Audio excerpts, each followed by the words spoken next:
you. Just as a layperson looking at the music industry, somebody said to me back in the day, you would try to get a record deal, then you would go on tour and you would get heavy radio play. That was a key to success. And now people buy their music so differently that it seems artists today have to come up with different strategies. Do you feel you have to come up with different strategies to sell your music today? It's a must. It's an absolute must. And I think that it's actually a really exciting time for music now. You do? Yeah, oh, absolutely. I don't know, Alicia, because this is when I went to go get Girl on Fire, which, by the way, won the Grammy. I bet many of you voted for her this year. Thank you. For this one Grammy for Best R&B.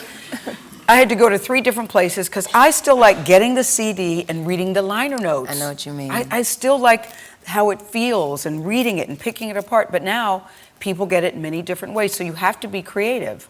Definitely. I mean, you know, like when I first signed, there was nothing in between the artist and the consumer. You know, there wasn't really much in between. There wasn't, you know, Pandora's or iTunes or Spotify's or Beats or streaming services or whatever the case, you know. So it was definitely, it was, I guess, just simpler. You know, it was simpler. And it was already more complex when I first got signed than, you know, when a Marvin Gaye or a Michael Jackson was doing their thing, which I think has definitely evolved the way that people even just ingest the artists themselves. The fact that we can kind of I can do one show and the show is out the next day before it's even gotten to your city, and you're kind of like, oh, okay, well, that's kind of what the show's gonna be like. Yes. Whereas you didn't have a chance to, or an opportunity to do that in the past.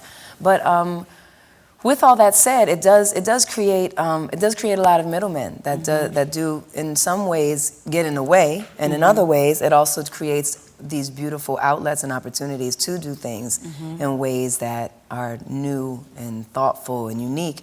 And I think so. You appreciate the creativity? You appreciate that? I think it forces us now to break the mold that needs to be broken. Okay. Because I think that because things got so comfortable and kind of textbookish in regards to how you would work with a label, or how the labels even interfaced with how to work and evolve themselves with the artist. You know, I think now it's all about creativity, and it is all about doing things in a more unique way.